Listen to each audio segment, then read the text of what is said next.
o Lula falou que essa intervenção poderia gerar uma catástrofe humanitária. E eu me permiti anotar algumas coisas aqui. 94,5% da população venezuelana está por baixo da linha da pobreza. A inflação em 2019 foi 344.510. A desse ano, 556. Mas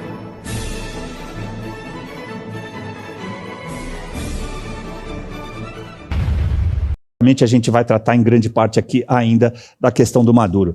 Na madrugada do último sábado, o presidente dos Estados Unidos, Donald Trump, deu ordem de ataque a Caracas, capital da Venezuela. Enquanto isso, você está vendo as imagens. E capturou o ditador do país, Nicolás Maduro, levando-o direto para Nova York. O Departamento de Justiça dos Estados Unidos acusa Maduro de atuar na corrupção de autoridades venezuelanas e na exportação e distribuição de cocaína em território norte-americano. A acusação diz que Maduro está no topo de um governo corrupto e ilegítimo, que por décadas tem usado o poder governamental para proteger e promover atividades ilegais, incluindo tráfico de drogas. Em entrevista coletiva, Trump disse que Estados Unidos vão administrar a Venezuela até a transição do governo, sem dar detalhes sobre a composição ou modelo dessa gestão.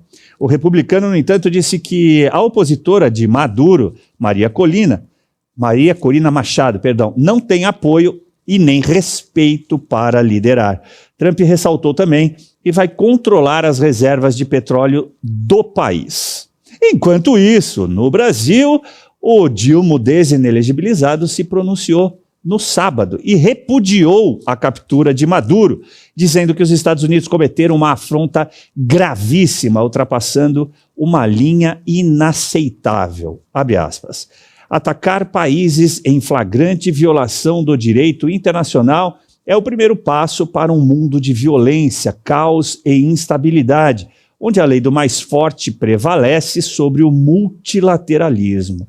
A ação lembra os piores momentos da interferência na política da América Latina e do Caribe e ameaça a preservação na região como zona de paz. Fecha aspas. Enquanto isso, Maduro foi levado à sua primeira audiência e se alegou inocente. Quem poderia imaginar, né? Nessa tarde, Nicolás Maduro se declarou inocente durante a audiência de instrução em um tribunal de Manhattan, em Nova York. O venezuelano também disse que é um homem decente e ressaltou que é, aspas, um presidente sequestrado. Já Cília Flores, a sua esposa, acompanhou o marido e também se declarou completamente inocente. Devem ser parentes de Lula, não viram nada, não sabem de absolutamente nada, nem sabem onde estão, o que beberam ontem, o que comeram, do que vivem. Bom, do que vivem eu tenho certeza que todo mundo sabe. Maduro é representado lá nos Estados Unidos, pelo menos nesta fase inicial, por David Wikstrom, advogado criminalista de longa atuação em Nova York, nomeado pelo Tribunal Federal e também pelo advogado Barry Pollack, conhecido por ter atuado na defesa de Julian Assange. Uma nova audiência está agendada para o dia 17 de março. Até lá ele vai ter uma boa estada, né? Hoje eu vi um meme, inclusive, Segre, que ele queria levar a esposa para Nova York. Então acho que o desejo dele se realizou na virada do ano. Mas vamos começando por algumas coisas que me parece que vale a pena. Hoje muita gente da esquerda está questionando sobre a invasão americana para extrair o Maduro da Venezuela. Mas nós temos alguns exemplos. Eichmann, por exemplo, na Argentina, que foi sequestrado pelo Mossad para levar para Israel.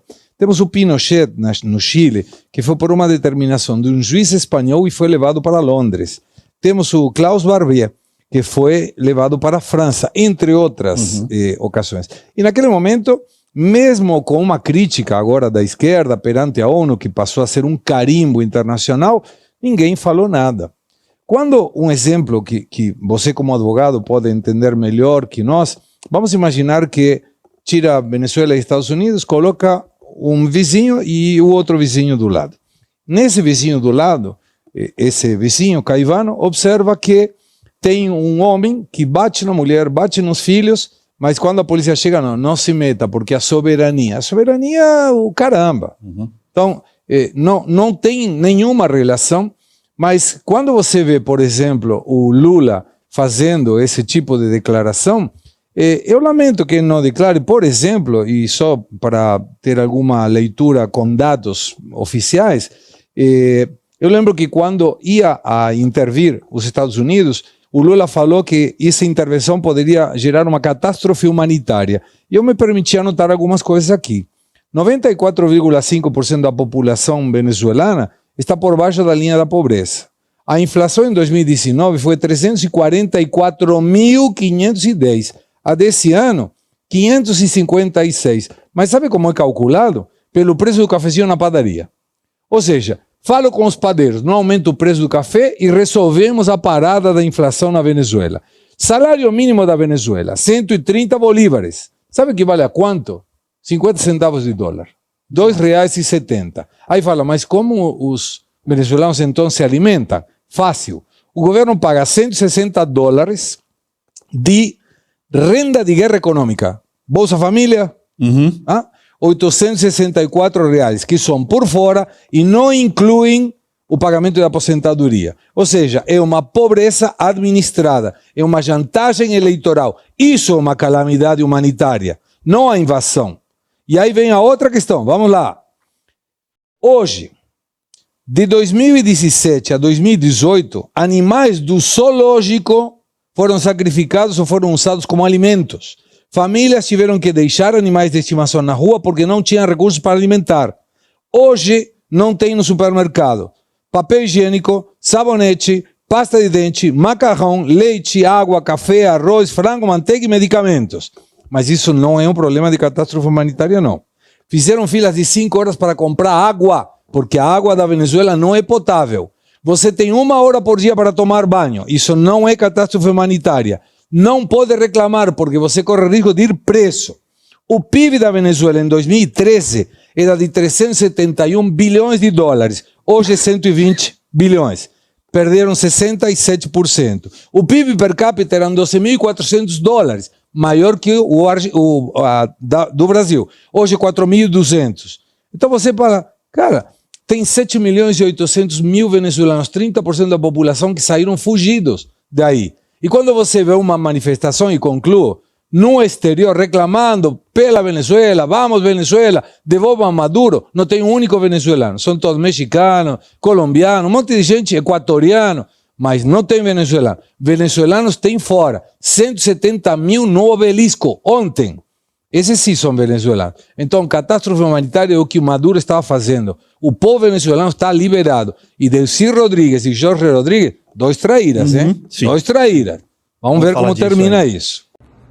E você aí já está preparado para ter todos os argumentos para dizer que Marx não foi um cara legal, para dizer que o comunismo não é um lugar para diversidade, para desmontar essa grande fake news histórica da esquerda, que é repetida por nossos professores de história, de geografia, de sociologia, que é repetida nas universidades, que é repetida nos livros.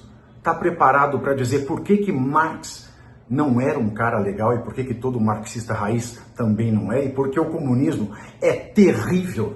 Você já leu Nos Anais de Marx? Pois é, aqui nesse livro você vai encontrar tudo o que você precisa saber para responder aquele sabichão que diz que Marx é um cara legal, pois não é. Leia agora Nos Anais de Marx, a trolha do comunismo transviado para encaçapar idiotes. À venda em todas as livrarias do Brasil, pelo site ou nas lojas físicas. Não deixe de ler.